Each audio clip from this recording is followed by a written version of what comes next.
कथाकार अशोक अग्रवाल के कहानी संग्रह आहार घोंसला की प्रस्तावना में सत्यनारायण लिखते हैं, सुपरिचित कथाकार अशोक अग्रवाल की कहानियां खामोशी के साथ जीवन में प्रवेश करती हैं। ऐसा जीवन जो कि एक दिन खामोशी में ही बीत जाता है। उनकी अधिकांश कहानियां ठेठ अर्थ में भारतीय कहानियां हैं। खांटी भारतीय जनमानस के साथ जुड़ा पिछड़ापन, संघर्ष और तनाव जिसका आजीवन पीछा नहीं छोड़ता। वे बारीकी से उसका आगा पीछा करते हुए कहानी गढ़ने के साथ चलचित्र भी बनाते हैं, शब्दों द्वारा साक्षात चलचित्र, जिसके माध्यम से पाठक सिनेमा देखता है जीवन का। प्रचलित कहानी आंदोलनों से परे उसके समांतर सहज शिल्प के साथ सहज कहन के अगल बगल के जीवन को समझते हुए वे लगातार कहानियां लिखते रहे हैं। किसी भी बात की छाया से परे उनकी कहानियां जीवन के साथ चलती रही हैं। तो लीजिए पेश है कथाकार अशोक अग्रवाल की कहानी सोख्ते। बरामदे की सीढ़ियां चढ़ते हुए मेरी दृष्टि नीम के पेड़ के नीचे खड़ी बुर्काधारी औरत पर पड़ी। मैं संशय से घिरा रहा कि कहीं ये वही तो नहीं है। उसने मुझे पहचान तो नहीं लिया। मैंने स्वयं को सांत्वना दी कि मैं व्यर्थ में उलझन का शिकार हुए जा रहा हूँ। हर बुर्काधारी औरत शकीला बेगम नहीं है। शकीला बेगम वैसे भी आज तक मुझे कभी अकेले नहीं दिखाई दी थी। उनका हाथ थामे पिचकी नाक वाली उनकी 6-7 साल लड़की हमेशा साथ होती। मैं कुछ देर तक लड़की का नाम स्मरण करने की चेष्टा करता रहा, कई नामों पर अटका रहा और आखिरकार अपनी स्मृति पर झुंझलाता हुआ खामोश हो गया। इच्छा हुई एक बार लापरवाही के अंदाज से नीम की दिशा में गर्दन घुमा जाऊं, लेकिन कहीं वह शकीला बेगम ही हुई तो मैं बड़ी मुश्किल से अपने आवेग को थामे रहा। कमरे के बाहर पहुंच मैं रुक गया। मैंने इधर उधर दृष्टि घुमाई, चपरासी कहीं नजर नहीं आया। क्या मुझे चिक उठाकर धड़धड़ाते हुए अंदर धंस जाना चाहिए अथवा चपरासी के लौटने तक यहीं प्रतीक्षा करनी चाहिए? मैं निश्चय अनिश्चय से घिरा वहीं खड़ा रहा। कमरे के अंदर से फुसफुसाती हुई सी हल्की हल्की आवाजें मुझ तक पहुंच रही थी। निश्चय ही परगनाधीश बातचीत में मशगूल थे। उसी वक्त गैलरी से हाथ में ठंडे पेय की बोतलें थामे चपरासी मुझे अपनी तरफ आता दिखाई दिया। मैं उसकी तरफ मुड़ा ही था कि उसने बेहद ठंडी आवाज में कहा, साहब के कुछ मेहमान आए हुए हैं, आप बेंच पर बैठकर प्रतीक्षा करें। चपरासी चिक खिसकाता कमरे के भीतर प्रवेश कर गया और मैं खाली पड़ी बेंच पर टिक गया। सुबह से कई बार पढ़ लिए गए अखबार को पुनः पलट ही रहा था कि मुझे अपने समीप आती हुई धीमी कदमों की आहट सुनाई दी। मैं अखबार के खुले हुए पन्ने को अपने चेहरे के आगे खड़ा भी नहीं कर पाया था कि वही चिरपरिचित आदाब की गहरी और ठहरी हुई आवाज मेरे कानों से टकराई। शकीला बेगम मुड़कर मेरे सामने खड़ी थी, हमेशा की तरह लड़की का हाथ थामे हुए। मैंने नीम के पेड़ की दिशा में मुड़कर देखा। वहां उस वक्त कोई प्राणी नहीं था, आवारा कुत्ता या चिड़िया तक नहीं। सिर्फ धूल भरी गर्म हवाओं के थपेड़े खाती नीम की टहनियां हिल रही थीं। मैंने आपको देख लिया था, आप बहुत जल्दी में थे और ये मुई पता नहीं पानी पीने किधर निकल गई थी। कहते हुए उन्होंने लड़की का हाथ झड़का। मैंने धंसी नाक वाली लड़की को गौर से देखा। सुहेला, सलमा, शबाना, क्या नाम होगा उसका? आपका काम हुआ? मैंने पूछा। अभी कहाँ साहब, लंबी छुट्टी से आज ही वापस लौटे हैं, उसने मायूसी से कहा। आज शायद मुलाकात हो जाए। वो एक क्षण के लिए ठहरी। साहब आपको बहुत अच्छी तरह जानते हैं। आप ही यकायक वह खामोश हो आई। मुझे उलझन से मुक्त चपरासी ने किया जो कमरे से बाहर आता हुआ मेरी तरफ चला आया था। आपको साहब बुला रहे हैं। मैं कुछ क्षण वहीं खड़ा रहा, उलझन से घिरा हुआ। मैं आगे बढ़ा ही था कि उन्होंने अपने हाथ का कागज मेरी तरफ बढ़ाया। आप ही इसे साहब को दे दीजिएगा। मैंने कई तहों में मुड़े हुए उस लंबे कागज को देखा जिस पर मेरे ही हाथ से बने नीले अक्षर धुंधले पड़ने लगे थे। हाशियों पर पता नहीं कितनी तारीखें, कितने हस्ताक्षर और विभिन्न रंगों और लिपियों में कितने आदेश अनुदेश लुढ़के पड़े थे। उसके नीचे एक अंगूठा अधर में लटका था। ये शकीला बेगम थी। मैं परगनाधीश से देर तक बातें करता रहा। चाय के साथ साथ व्यक्तिगत चर्चा में उलझे हुए मैंने उन्हें अपनी संस्था के वार्षिकोत्सव में मुख्य अतिथि के रूप में आमंत्रित किया। उनकी सहमति प्राप्त करने के बाद जब मैं वहां से उठा तो 1 घंटे से अधिक का वक्त गुजर चुका था। मैं चिक उठाने ही वाला था कि मुझे स्मरण आया कि वह कागज मेरी जेब में ही चिपका रह गया था। परगनाधीश की कुर्सी तक वापस लौटने में मुझे संकोच हुआ। मैं उनके सहायक की तरफ बढ़ा जो उसी कमरे के एक कोने में ढेर सारी फाइलें खोले बैठा था। उसकी तरफ वो कागज बढ़ाया और उसे शीघ्र ही साहब के आदेश लेने का अनुरोध करता बाहर चला आया। शकीला बेगम बरामदे में नहीं थी। मैंने इधर उधर देखा। वह और लड़की नीम के पेड़ के नीचे छांव में बैठी हुई थीं। मुझे देखते ही लड़की ने उनसे कुछ कहा होगा। वे दोनों अब तेजी से मेरी तरफ आ रही थी। आप अगले हफ्ते साहब के सहायक से मिल लीजिएगा, ईश्वर ने चाहा तो आपका काम हो चुका होगा, मैंने जल्दी से कहा। सहायक किसी कमरे में बैठता है। शकीला बेगम दुआएं देती हुई मेरे पीछे पीछे चली आ रही थीं। नगर पालिका के अहाते से बाहर निकलने से पहले वो रुकी। मैंने देखा उनकी आंखें जिस कत्थई इमारत के ऊपर उठी थीं, उसके गेट पर एक भारी भरकम ताला पड़ा था। यह लाइब्रेरी थी। क्या वह उस तरफ देखती हुई वाहिद को तलाशने की कोशिश कर रही थी? दोपहर के 2 बज रहे थे और वहां इस वक्त सन्नाटा था। गर्मी के दिनों में अक्सर वे लाइब्रेरी के अंदर ही सो जाया करते थे। मैं दोपहर का भोजन यहीं भिजवा दिया करती थी। शकीला बेगम की धीमी आवाज मुझ तक पहुंच रही थी। मैं समझ नहीं पा रहा था कि वो यह बात मुझे बता रही हैं या अपने साथ चलती लड़की को, या सिर्फ एक आलाप कर रही हैं। नगर पालिका की 4 दीवारी से सटी दुकानों की तरफ बढ़ते हुए मैंने शकीला बेगम की तरफ देखा। बहुत तेज गर्मी है, गला सूखा जा रहा है, आप कुछ ठंडा पिएंगे? शुक्रिया, मैं रोजे से हूं। ये लड़की भी, शकीला बेगम ने कहा और ठिठक कर मेरी तरफ देखने लगे। आपका घर तो बहुत दूर है, रिक्शा बुलाऊं? मुझे लग रहा था कि इस कड़कती धूप में पूरा जिस्म पिघला जा रहा है। नहीं नहीं, बिल्कुल नहीं, मैं पैदल ही जाऊंगी, रास्ते में कुछ काम भी निपटाने हैं। शकीला बेगम और लड़की ने झुकते हुए मुझे आदाब कहा और धीरे से आगे बढ़ गए। रिक्शे में बैठे हुए मैंने पीछे मुड़कर देखा। वे दोनों धीरे धीरे आगे बढ़ रही थी। शकीला बेगम के बुर्के का निचला सिरा हवा में हिल रहा था। यह रमजान का महीना था और सूनी सड़कों पर सिर्फ गर्म हवाएं मंडरा रही थीं।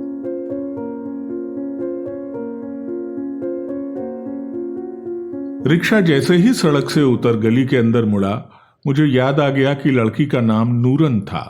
मैं देर तक नूरन नूरन मन ही मन दोहराता रहा। बेमतलब।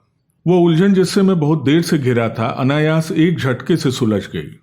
दोष मेरा नहीं था। किसी एक नाम को भुला देने के लिए 4 वर्ष का समय पर्याप्त होता है, वो भी ऐसा नाम जिससे आपका साबका ढंग से एक ही बार पड़ा हो। आज कोई मुझसे ये पूछे कि जब आप 4 बरस पहले शकीला बेगम के घर गए थे तो उस दिन कौन सी तारीख थी, घर में बिछी चादर और खिड़कियों पर लटके पर्दों का रंग कैसा था, शकीला बेगम ने किस रंग का सलवार कुर्ता पहना हुआ था, उस दिन उन्होंने मेरे लिए किन किन विशेष पकवानों को तैयार किया था, किन किन टेढ़ी मेढ़ी गलियों को पार करते हुए मैं वहां तक पहुंचा था, तो क्या यह मेरे साथ ज्यादती नहीं होगी? मुझे सिर्फ इतना याद है कि उन दिनों मैं उड़ीसा के मंदिरों के शिल्प पर शोध कार्य कर रहा था और उसी सिलसिले में नियमित रूप से पुस्तकालय जाया करता था। वहीं पता नहीं कैसे वाहिद से परिचय हुआ, जो धीरे धीरे अच्छी खासी मित्रता सी में बदल गया था। मेरे लाइब्रेरी पहुंचते ही वाहिद सलीम को भेजकर मुझे अपने केबिन में बुलवा लेता। कुछ ही देर बाद चाय आ जाती। अपने जरूरी काम निपटाते हुए वाहिद लतीफे सुनाता रहता और बीच बीच में यूं ही ठहाके लगाते रहता। पुस्तकालय के नियमों के विरुद्ध जाते हुए वह मेरी भरपूर सहायता करता। जिन मूल्यवान और दुर्लभ पुस्तकों को सिर्फ वहीं बैठकर पढ़ा जा सकता था, उन्हें निसंकोच वह मुझे घर ले जाने देता। उसका यह व्यवहार सिर्फ मेरे साथ नहीं था, मेरे जैसे पढ़ाकुओं की एक लंबी जमात थी जो वाहिद की इस दरिया दिली का हमेशा फायदा उठाती। यदि कभी कोई इन पुस्तकों को डकार जाए तो तुम क्या करोगे, मैं कभी कभी उसे कुरेदता। उसके चेहरे पर शिकन तक न आती थी। वो हंसता और अपनी हथेली को फैलाता हुआ कहता, क्या हुआ, मेरा भाग्य तो कोई नहीं ले जाएगा? मैं एकदम निरुत्तर हो जाता। ईद के दिन उसने मुझे बेहद आग्रह के साथ अपने घर पर आमंत्रित किया था। मुझे सिर्फ इतना स्मरण है कि काफी देर तक भटकते रहने के बाद पूछते पाछते मैं उसके घर तक पहुंचा था। जिंदगी में पहली दफा अपने धर्म से अलग किसी व्यक्ति के यहाँ भोजन करने गया था। शकीला बेगम ने मेरे लिए विशेष रूप से निरामिष व्यंजनों को तैयार किया था। नए कपड़ों में सजी नूरन गुड़िया सी लग रही थी। नूरन ने सलाम करने के बाद मुस्कुराते हुए मुझसे ईदी मांगी थी और चलते वक्त शकीला बेगम भी घर के बाहर तक आई थी और बेहद अपनत्व के साथ आग्रह किया था, भाईजान मैं एकदम अनपढ़ औरत हूं, कोई खता हुई हो तो माफ कीजिएगा, कभी कभी भूले से आगे भी तशरीफ लाते रहिएगा। इसके कुछ ही दिन बाद मैं अपने शोध कार्य के सिलसिले में उड़ीसा चला गया। वहां से लगभग 3 माह बाद वापस लौटा तो एक दिन वाहिद से मिलने लाइब्रेरी गया। मैं सीधे उसके केबिन में घुसा तो एकदम भौचक्का रह गया। वाहिद की कुर्सी पर कोई अजनबी आकृति विराजमान थी जो प्रश्नवाचक दृष्टि से मुझे घूरने लगी थी। वाहिद साहब, मैं अचकताते हुए इतना ही कह पाया। केबिन के फर्श पर बैठे पुस्तकों में डूबे सलीम को मैं तब तक नहीं देख सका था। मेरी आवाज सुनते ही वह उठा और मेरा हाथ पकड़कर केबिन के बाहर चला आया। उसका चेहरा सहसा गमगीन हो आया था। वो मुझे पुस्तकालय से बाहर ले आया। क्यों, क्या बात है? मैं शंकित हो उठा। आपको नहीं मालूम, वाहिद साहब का इंतकाल हुए पूरे 40 दिन हो रहे हैं। सलीम का चेहरा रंज में डूबा हुआ था। कैसे? मैं कुछ भी नहीं समझ पा रहा था कि एक हंसता और लतीफों में डूबा चेहरा यकायक हमारे बीच से कैसे गायब हो सकता है। मैं विश्वास ही नहीं कर पा रहा था। उन्हें कुछ भी तो नहीं हुआ था। रात में सोते वक्त सीने में अचानक दर्द उठा, अस्पताल ले गए। डॉक्टर अच्छी तरह से इंजेक्शन भी नहीं लगा पाया था कि उन्होंने दम तोड़ दिया। सलीम अपनी बात कह भी नहीं पाया था कि उसे केबिन से बुलावा आ गया। मैं वापस लौट आया। सोचा था कि शकीला बेगम के यहाँ मातम पुरसी के लिए जाऊंगा कि मुझे एक इंटरव्यू के सिलसिले में बंबई जाना पड़ा। वहां से लौटा तो 15 दिन निकल चुके थे। फिर शोध कार्य का टंकण, नए नए रिक्त स्थानों के लिए आवेदन, निरंतर भागदौड़, स्थानीय कॉलेज में नियुक्ति, नया कार्यभार, नई नई समस्याएं। बीच बीच में शकीला बेगम का धुंधला सा ख्याल आता और मन में निर्णय लेता कि किसी छुट्टी वाले दिन उनके घर अवश्य ही जाऊंगा कि अनायास कोई महत्वपूर्ण काम चला आता और मैं सब कुछ भूल उसमें डूब जाता। लाइब्रेरी की तरफ उस दिन के बाद मेरा जाना ही नहीं हुआ था।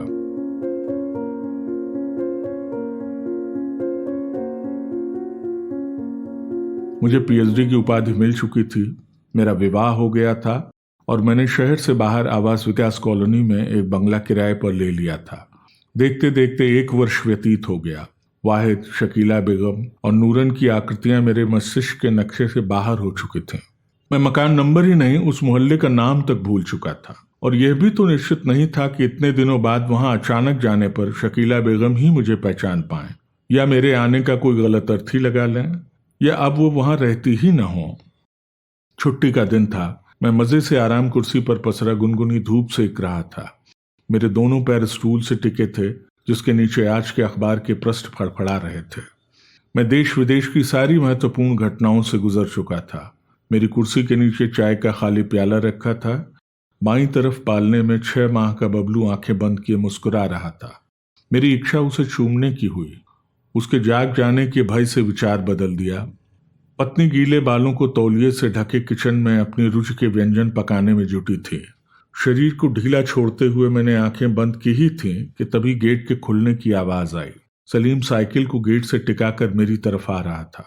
सलीम को देखते ही वे सभी चेहरे जिन्हें मैं कभी का भूल चुका था धीरे धीरे उभरते हुए मेरे आगे आने लगे। सलीम असंयत साहब मेरे सामने खाली कुर्सी पर बैठ गया। मैं पहले आपके पुराने वाले मकान पर गया था, वहीं से यहाँ का पता मिला। सलीम की आवाज ठंडी और ठहरी हुई थी। लाइब्रेरी के क्या हाल है? बहुत दिनों से उधर की तरफ जाना ही नहीं हुआ, कहते हुए मैंने पत्नी को चाय के लिए आवाज लगाई। वाहिद साहब के बाद वहां अब क्या बचा है? पूरी रौनक उनके साथ उड़ गई। नया लाइब्रेरियन महीने में मुश्किल से 5 दिन आता है।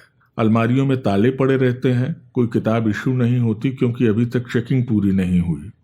सलीम विद्रूप से मुस्कुराया। क्या तुम्हारी ड्यूटी अभी भी वहीं लगी हुई है? मैं लाइब्रेरी के बारे में जानने को उत्सुक हो चला था। मेरा क्या है, सिर्फ चपरासी ही तो हूं। वाहिद साहब के जमाने की बात और थी। अब सिर्फ वही पुस्तकें आती हैं जिन्हें अधिकारी अपने उपयोग के लिए खुद खरीद ले आते हैं। अपने उपयोग के लिए? अपने ही नहीं, अपनी बीवी और बच्चों के काम में आने वाली किताबें। सलीम हंसा। नीलम चाय के प्याले पकड़ा वापस लौट गई थी। शकीला बेगम कैसी हैं? मैंने झिझकते हुए वह बात पूछी जिसे मैं पिछले 2 वर्ष से पूछना चाह रहा था। किसी तरह अपने दिन काट रही हैं। बाजार से नायलॉन की डोरियां खरीद लाती हैं, दिन भर टोकरियां और थैले बुनती रहती हैं। वाहिद साहब के इंतकाल के बाद भाइयों के घर गई थीं, लेकिन 2 माह में ही वापस लौट आईं। मेरे पास पूछने के लिए अब शायद कुछ भी शेष नहीं रहा था। नीलम अंदर आने का इशारा कर रही थी। नाश्ता करने के बाद हमारे कुछ जरूरी प्रोग्राम थे। वाहिद साहब के पीएफ की रकम तो शकीला बेगम को मिली ही होगी, मैंने पूछा।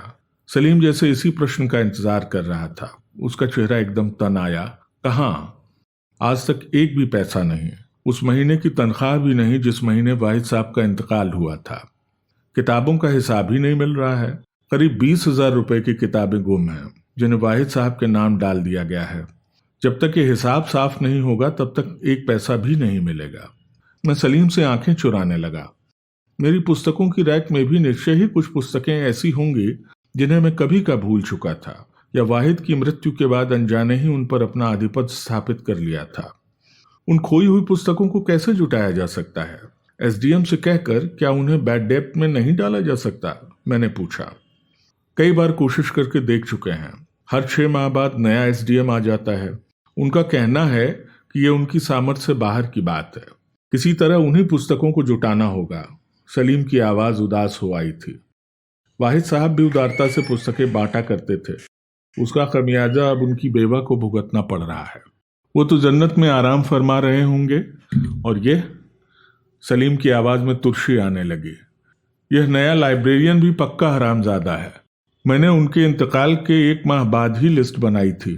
उस वक्त सिर्फ 250 पुस्तकें कम थीं, जो अब बढ़ते बढ़ते 500 हो गई हैं। ये संख्या लगातार बढ़ती जा रही है। खुद किताबें गायब कर रहा है और उन्हें जन्नत नशीं के खाते में डाले जा रहा है। तुम तो जानते होगे वाहिद साहब किन किन को किताबें बांटा करते थे। उनसे वापस लेने की कोशिश नहीं की। कहते हुए मुझे लग रहा था मेरी आवाज कमजोर पड़ती जा रही है। खूब कोशिश की। सलीम पहली दफा जोर से हंसा। 300 चक्कर लगाने के बाद मुश्किल से 30 हाथ लगे। कोई शहर छोड़कर चला गया, किसी का ताला बंद मिला, किसी ने कहा कि उसने वाहिद साहब की शक्ल तक नहीं देखी, और किसी ने उल्टा हमें ही धकिया दिया कि हम उन पर चोरी का झूठा आरोप लगा रहे हैं। शकीला बेगम ने भी क्या कम चक्कर लगाए हैं? आज भी मुझसे पता मालूम करके हाथ में किताबों के नाम की पर्चियां थामे गली दर गली खाक छान रही हैं। कुछ पुस्तकें शायद मेरे यहाँ भी हों। तुम रुको, मैं उन्हें तलाश करके लाता हूँ। आराम कुर्सी छोड़ते हुए मैंने कहा। अंदर जाते हुए मैंने देखा सलीम मुझे कृतज्ञता भरी निगाहों से देख रहा था। कमरे में पहुंच मैंने किताबों को उलटना पलटना शुरू किया। बहुत सी पुस्तकों के नाम तक मैं भूल चुका था। देखते देखते 15 पुस्तकें मेज पर आ टिकें। कुछ और भी पुस्तकें ऊंचाई पर चमक रही थीं, जिन्हें उतारने के लिए सीढ़ी लगाने की जरूरत थी। उन्हें आज नहीं उतारा जा सकता था। मैंने घड़ी की तरफ देखा। 10 बजने वाले थे और मुझे नीलम के साथ 11 बजे नारंग साहब के यहाँ किटी पार्टी में पहुंच जाना था। नीलम कमरे में चली आई थी और गुस्से से मुझे घूर रही थी। मूंगिया साड़ी में उसका जिस्म एकदम तरोताजा लग रहा था। उसे देखते ही मेरी इच्छा उसे प्यार करने की हुई। उसके माथे में बल पड़ने लगे थे। यह काम इसी वक्त निपटाना जरूरी है? किस गधे को बाहर बिठा रखा है? इसे अभी फुटाओ। कहते हुए उसने मेरे हाथ से किताबों को छीनना शुरू कर दिया। मैं अभी 2 मिनट में मुक्त हुआ जाता हूँ। कहते हुए मैंने निकाली हुई किताबों को पुनः उलटना पलटना शुरू किया। उनमें 3 पुस्तकें स्थापत्य कला के बारे में थीं, जो मूल्यवान होने के साथ साथ अनुपलब्ध भी थीं। इन पुस्तकों की मुझे कभी भी जरूरत पड़ सकती है। कुछ देर मैं असमंजस में घिरा रहा। इन पुस्तकों को बाद में भी लौटाया जा सकता है। मैंने निर्णय लिया और उन्हें फिर से अलमारी में उनकी जगह पहुंचा दिया। जब मैं किताबों के ढेर को हाथ में उठाए बाहर निकला तो सलीम का चेहरा किताबों को देखते ही खिल उठा। आपका कितना शुक्रिया अदा करूं। कुछ पुस्तकें शायद और भी मेरे पास हों, उन्हें तलाशने में वक्त लगेगा। तुम ऐसा करना, अगले सप्ताह किसी छुट्टी वाले दिन यहाँ चले आना। मैंने उसे दिलासा दिया। सलीम पुस्तकों के ढेर को हाथ में उठाए बाहर जा रहा था और नीलम गुस्से से पालने में सोते बबलू को जगाती मुझे घूर रही थी।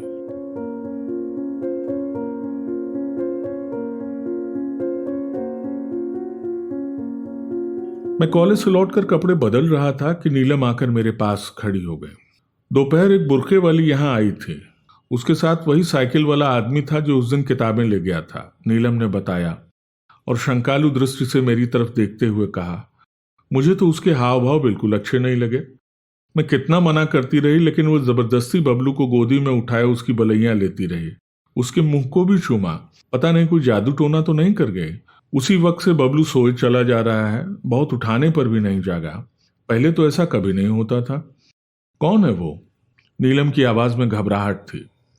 मैं समझ गया सलीम के साथ शकीला बेगम ही यहाँ आई थी। बबलू की तरफ बढ़ते मैंने पूछा, तुमने उसे चाय या शरबत कुछ पिलाया या नहीं? मेरे पास पहुंचते ही बबलू ने मुस्कुराते हुए अपनी चमकती आंखें खोल दी। नीलम ने उसे गोदी में उठा लिया और देर तक चूमती रही। मैं सच कह रही हूं, अभी तक ये आंखें ही नहीं खोल रहा था। सुनो, वो कल सुबह आने के लिए कह गई है। उससे बाहर बरामदे में ही बात कर लेना। घर के अंदर ऐसी औरतों के कदम अच्छे नहीं होते, कुछ भी पता नहीं चलता। नीलम बबलू में व्यस्त हो गई थी और मैं अपने कमरे में चला आया। एक बार मेरी दृष्टि उन किताबों की तरफ उठी जिन्हें मैंने पिछली बार रोक लिया था। मैं फिर उलझन में पड़ गया। मैं सुबह से बरामदे में बैठा अखबार पढ़ रहा था। दरअसल मैं शकीला बेगम की प्रतीक्षा कर रहा था। मुझे झुंझलाहट सी हो रही थी और कहीं बहुत गहरे में कोई अपराध भावना भी धीरे धीरे अपनी जगह बना रही थी। मेरे कॉलेज जाने का वक्त नजदीक आ रहा था। शकीला बेगम अभी तक नहीं आई थी। मैं उठने की सोचने लगा। अभी मुझे कुछ जरूरी कामों से निवृत्त भी होना था। तभी गेट खुलने की आवाज आई। मैंने देखा शकीला बेगम धीरे धीरे मेरी दिशा में आ रही थी। लड़की नूरन हथेली पकड़े साथ चल रही थी। सलीम को शायद आज छुट्टी नहीं मिल सकी थी। बुर्का ऊपर उठाते हुए शकीला बेगम ने मुझे आदाब कहा। नन्ही हथेली को अपने माथे पर ले जाते हुए उस छोटी लड़की ने भी। शकीला बेगम की तरफ देखते हुए मैं सिहर गया। ये शकीला बेगम का जर्जर खंडहर था जो मेरे सामने खड़ा था।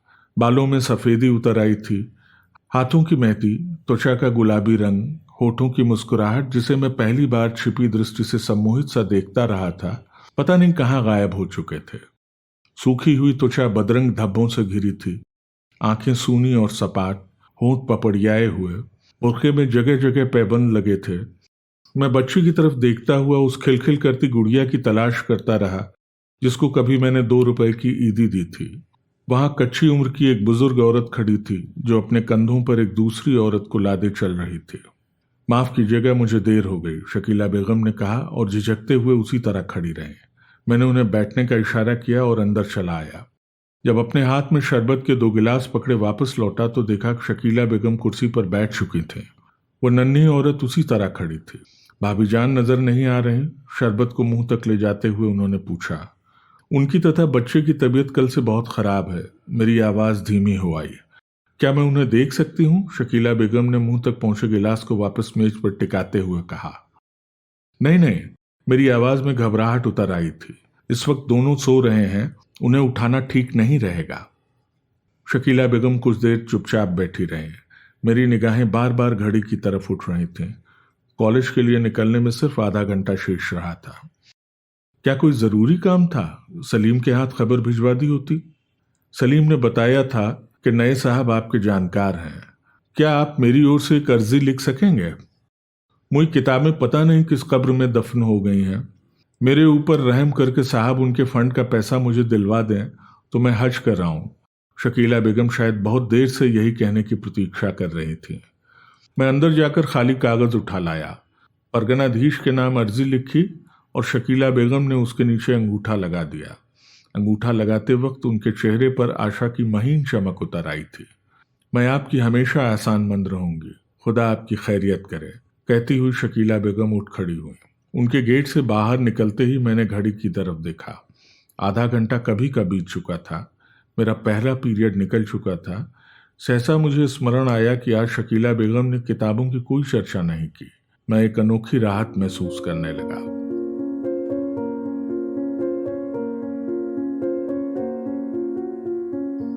बबलू 1.5 बरस का हो गया था। हिलता डुलता, किलकारियां भरता। जब वह मेरा पीछा करता तो मैं अपने सारे तनाव और सारी थकान भूल जाता। मेरा शोध खूबसूरत आकार में प्रकाशित होकर आ चुका था। अपनी भूमिका में मैंने स्वर्गीय वाहिद के उदार सहयोग के प्रति अपनी कृतज्ञता प्रदर्शित की थी। मैंने सोचा था कि किसी दिन शकीला बेगम के घर जाकर उन्हें इसकी एक प्रति भेंट कराऊंगा। फिर सोचा कि एक प्रति व्यर्थ में बर्बाद करने से क्या लाभ। उनके लिए तो इसका होना या न होना एक समान है। वो इसमें अपने पति के नाम तक को खोज नहीं पाएंगे। फिर सोचा जब कभी वो मेरे घर आएंगी तो वो पृष्ठ खोलकर उनके सामने रख दूंगा जहां वाहिद का नाम छपा है। अपनी उंगली से उस शब्द का स्पर्श तो वो कर ही लेंगे। शकीला बेगम उस दिन के बाद से मेरे घर नहीं आई थी। कभी कभी रास्ते में चलते हुए नजर आ जाती, लेकिन उस वक्त या तो मैं रिक्शा में बैठा होता या मेरे साथ कोई न कोई होता। मैं संकोच से घिर उठता और न चाहते हुए भी उन्हें अनदेखा कर जाता। कई बार मेरी इच्छा हुई थी कि मैं लाइब्रेरी जाकर सलीम से मुलाकात करूं। मैं जानना चाहता था कि उस अर्जी का जिसे शकीला बेगम मुझसे लिखवा कर ले गई थी क्या हुआ। क्या उन्हें उन खोई हुई पुस्तकों से मुक्ति मिल गई या अभी भी वे सिंदबाद के कंधों पर सवार उस बूढ़े शैतान की तरह अपने सख्त पंजों में उनकी गर्दन जकड़े हुए है। लाइब्रेरी की तरफ कभी मेरा जाना नहीं हो सका और सलीम भी रास्ते में कहीं नहीं टकराया। जब एक लंबे अरसे तक सलीम और शकीला बेगम में से कोई मेरे यहाँ नहीं आया तो मैं आश्वस्त हो चला कि निश्चय ही वो उस शैतान को अपने कंधों से उतार फेंकने में कामयाब हो गई हैं। कॉलेज से लौटने पर सारी महत्वपूर्ण डाक देख लेने के बाद मैंने नगर से निकलने वाले 2 पेजी साप्ताहिक पत्र को हाथ में उठाया। आखिरी पृष्ठ को देखते ही मैं चौंक गया। शकीला बेगम वहां मौजूद थीं। छापे की काली स्याही उनके ऊपर फैली हुई थी। सबसे ऊपर बड़े बड़े शब्दों में अपील छपा था। मैं सरसरी दृष्टि से उस अपील को पढ़ गया। वो एक बेवा का क्रंदन था जिसमें सभी नगरवासियों से जन्नत नशी के नाम पर हाथ जोड़ते हुए विनती की गई थी कि जिस किसी के पास भी लाइब्रेरी की खोई हुई किताबें हों वो उन्हें उन तक पहुंचाने का कष्ट करे। अपील पढ़ते ही सबसे पहले मेरी नज़र किताबों के उस ढेर पर गई जो रैक के सबसे ऊपरी तख्त पर टिका था, जिसे धूल की एक महीन परत ने ढक लिया था और जहां मेरा हाथ बिना स्टूल रखे या सीढ़ी लगाए नहीं पहुंच सकता था। मैंने दृढ़ निश्चय लिया कि इसी रविवार को सबसे पहला काम इन्हीं पुस्तकों को तलाशने का करूंगा। सफाई भी बहुत दिनों से नहीं हुई। पुस्तकों को नए और व्यवस्थित क्रम से सजाऊंगा। एक क्षण के लिए मन में द्वंद्व उभरा और फिर उसे दबाते हुए निर्णय लिया कि उन 3 पुस्तकों को भी जिन्हें मैंने रोक लिया था निश्चय ही वापस कर दूंगा। सहसा मुझे लगा मेरा पूरा शरीर बेहद हल्का हो आया है। आत्मा के ऊपर रखा वो भारी भरकम बोझ जो गाहे बगाहे मुझे अपनी गिरफ्त में ले लेता था छिटक कर दूर जा पड़ा है।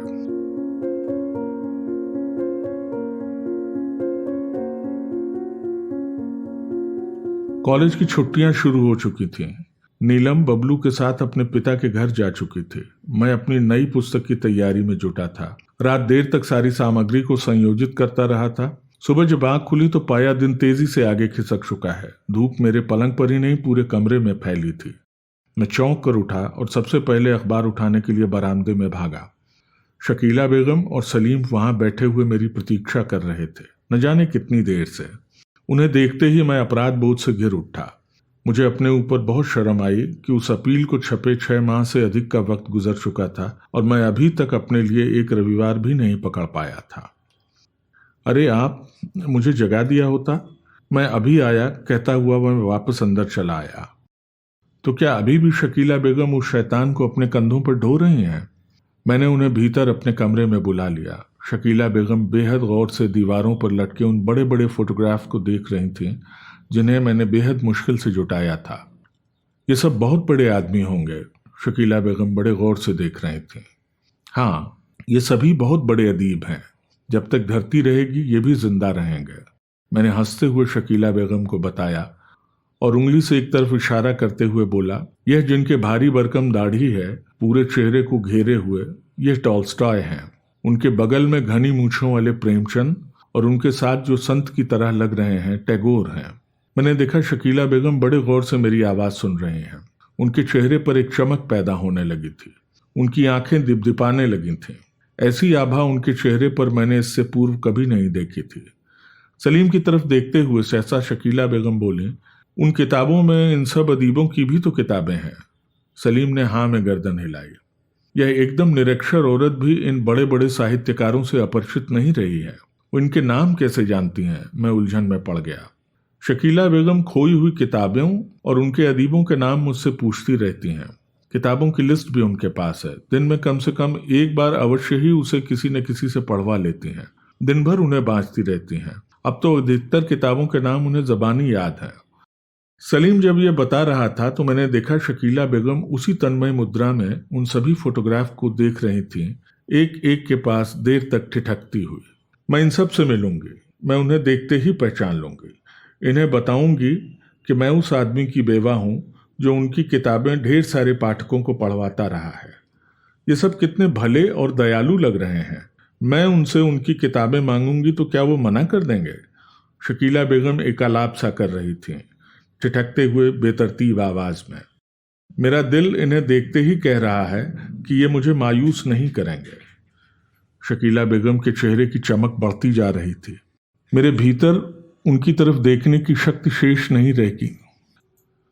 मैंने अपील पढ़ी थी, क्या उसका कुछ नतीजा निकला? मैंने सलीम से पूछा। कुछ भी नहीं, एक भी किताब वापस नहीं लौटी। अलबत्ता अपील छपवाने में शकीला बेगम के 20 रुपए और जेब से निकल गए। सलीम फीकी हंसी हंसा। उस अर्जी का क्या हुआ? मैं अब आंखें चुरा रहा था।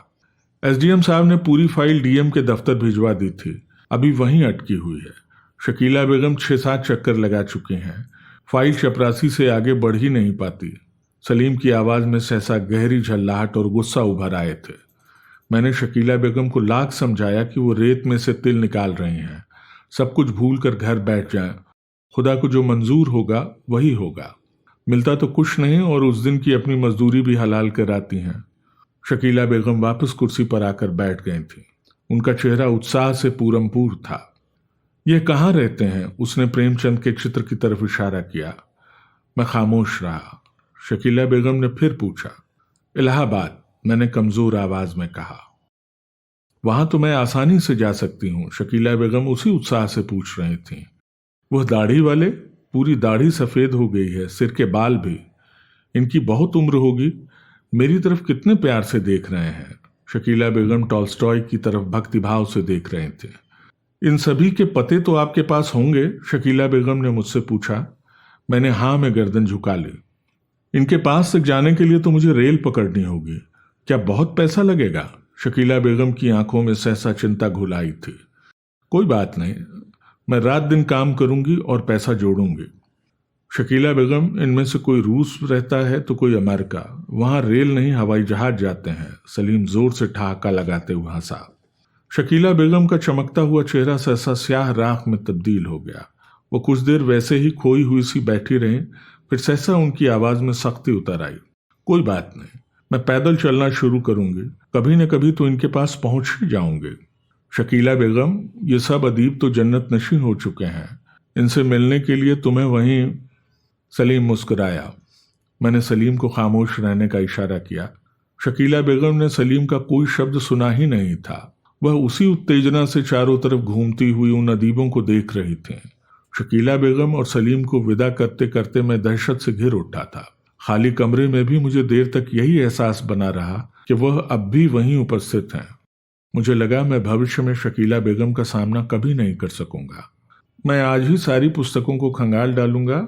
जो भी पुस्तकें मुझे मिलेंगी उन्हें आज शाम तक ही सलीम के पास तक पहुंचा आऊंगा। मैं सलीम के पास सभी पुस्तकें पहुंचा आया। कुल पुस्तकों की संख्या 12 थी। पुस्तकें पहुंचाकर जब वापस अपने कमरे में लौटा तो पाया शकीला बेगम की गंध का कोई अवशेष तक वहां नहीं रहा था। मैंने अपने आप को एकदम भारहीन महसूस किया। शकीला बेगम को मैंने अपने मस्तिष्क की भीतरी कोशिकाओं तक खींचते हुए बाहर निकाल फेंका था।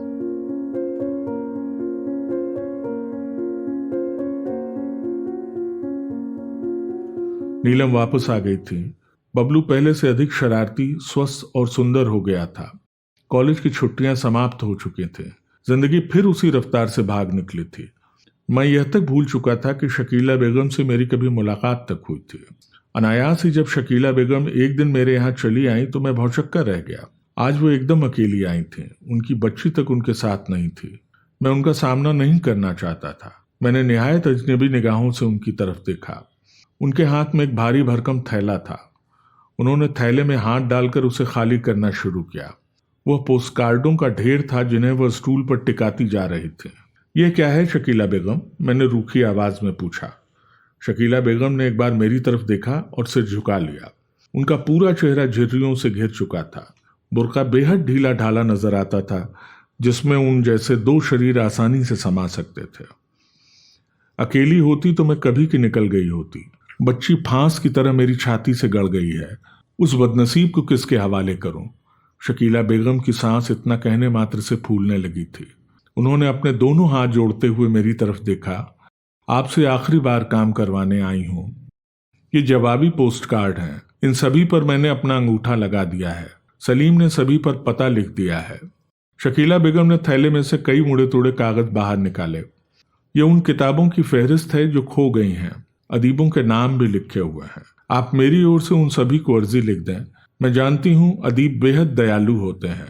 वो किसी का गम नहीं देख सकते। वो निश्चय ही मुझे अपनी सारी किताबें भिजवा देंगे। शकीला बेगम पूरी तरह पस्त हो गई थी।